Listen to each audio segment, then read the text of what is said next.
آج کی ہیئرنگ جو ہے بڑی خوش آئند ہے کہ اوپن ہیئرنگ ہو رہی ہے اور ساری قوم اور سارا ملک دیکھ رہا ہے.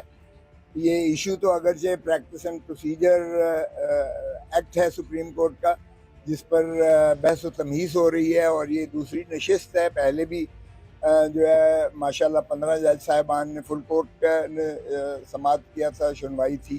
آج بھی اس کی تسلسل جاری رہا ہے، اور یہ بہت اچھی بات ہے کہ اوپن جو ہے ایک قسم کی ہیئرنگ ہو رہی ہے، اور سبھی اس میں جو ہے بار کی جانب سے بھی پوری جازبیت سے بحث کی جا رہی ہے. جج صاحبان بھی اپنے اپنے نقطۂ نظر سے اپنے استفسار کر رہے ہیں، سوالات کر رہے ہیں، اور ہمیں توقع ہے کہ آئین کی بالادستی کو مسلم کرتے ہوئے فیصلہ جو ہے سپریم کورٹ انشاءاللہ صحیح سمت میں ہوگا، امید ہے. اور جہاں تک 2-3 ایشوز ہیں جن پر ہو رہی ہے کہ کیا جو ہے 3 جج صاحبان جو ہیں سینئر موسٹ چیف جسٹس اور 2 جج صاحبان روسٹر کو جو ہے متعین کریں، یا جیسے کہ پہلے تھا کہ چیف جسٹس صاحب ہی بینچ بناتے تھے اور انہی کا اختیار تھا. تو اس میں بار کو تو میرے خیال میں کوئی ایسا وہ نہیں ہے کہ چیف جسٹس صاحب کریں، یونیفائڈ کمانڈ ہو، شامل ہو. بار کا سچی بات ہے کہ ہمارا اس میں کوئی ایسا مسئلہ نہیں ہے، بھلے 3 جج صاحبان کریں یا چیف جسٹس صاحب کریں. یہ اتنا زیادہ متنازع بات نہیں ہے. اگرچہ 1980 سے جو رولز تھے وہ بھی آرٹیکل 191 کے تحت ہی بنائے گئے، جن میں چیف جسٹس کو باقی سارے جج صاحبان نے بیٹھ کے ایک جو ہے رولز بنائے تھے، اور یہ بھی آئینی اختیارات کو استعمال کرتے ہوئے تمام جج صاحبان نے اس کو بنایا تھا. اور مناسب تو یہ ہوتا ہے کہ پھر ساری کورٹ، سارے جج صاحبان دوبارہ بیٹھ کر اگر اس میں کوئی ترمیم کرنا مقصود تھی تو کرتے.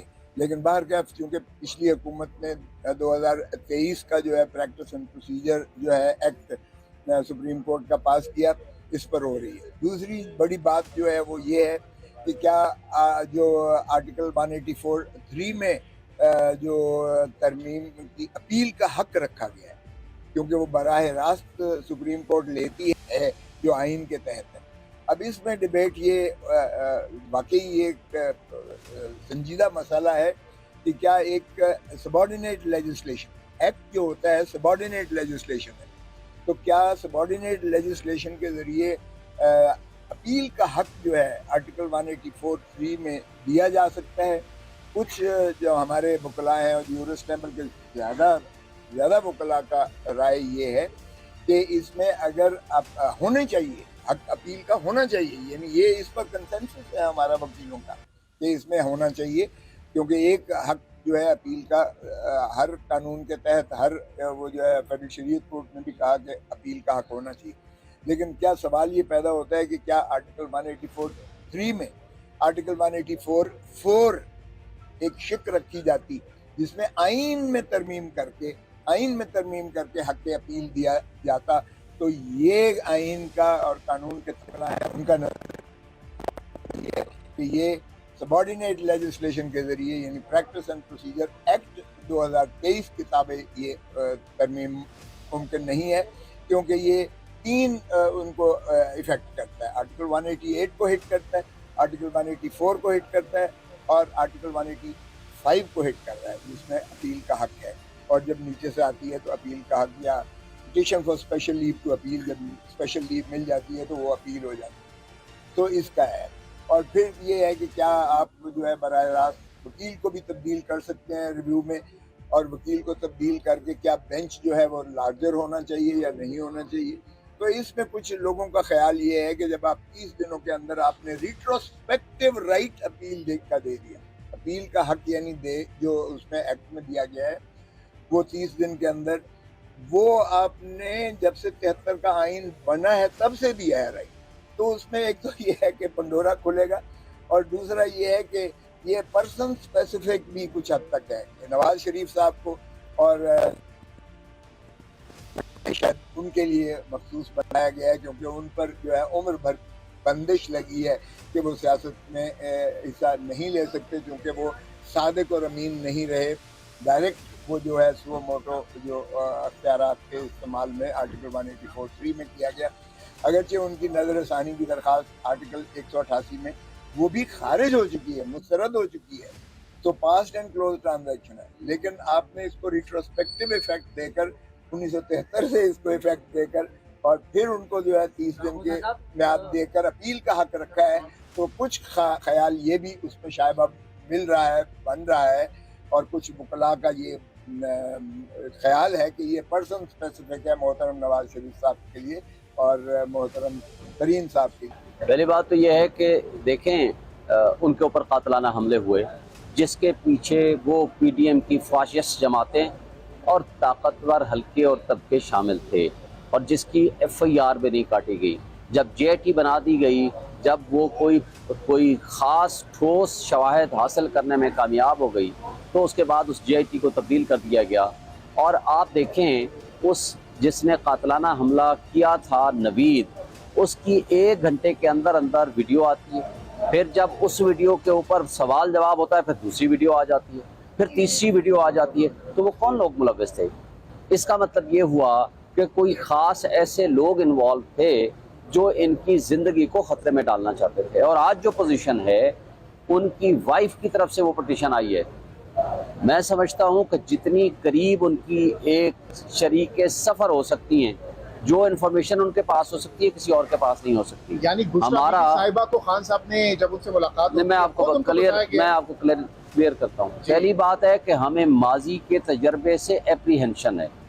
دوسرا, ہمیں انفارمیشن اس لیے بھی ہے کہ ایون رانا ثناء اللہ جب انٹیریئر منسٹر تھا ان کے زمانے میں اور اس سے پہلے بھی مستقل گورنمنٹ آف پاکستان نے نوٹیفیکیشنز کے ذریعے بتایا کہ کسی نہ کسی ذریعے سے آپ کی زندگی کو خطرہ ہے اور آپ کے اوپر اٹیک ہو سکتا ہے.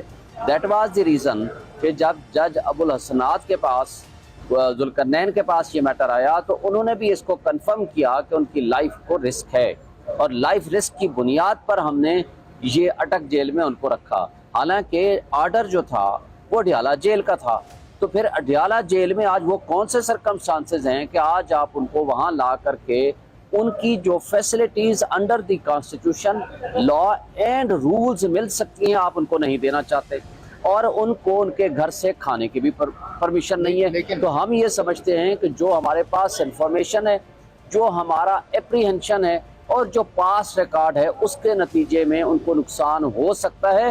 اور جس کی ایک مثال آپ دیکھیں گے, عمران ریاض کو جب اٹھایا گیا تو 150 دن بعد جب وہ واپس آتے ہیں, آج وہ فزیکلی اینڈ مینٹلی ان کی وہ پوزیشن نہیں ہے جو پوزیشن جس وقت ان کو اٹھایا گیا تھا.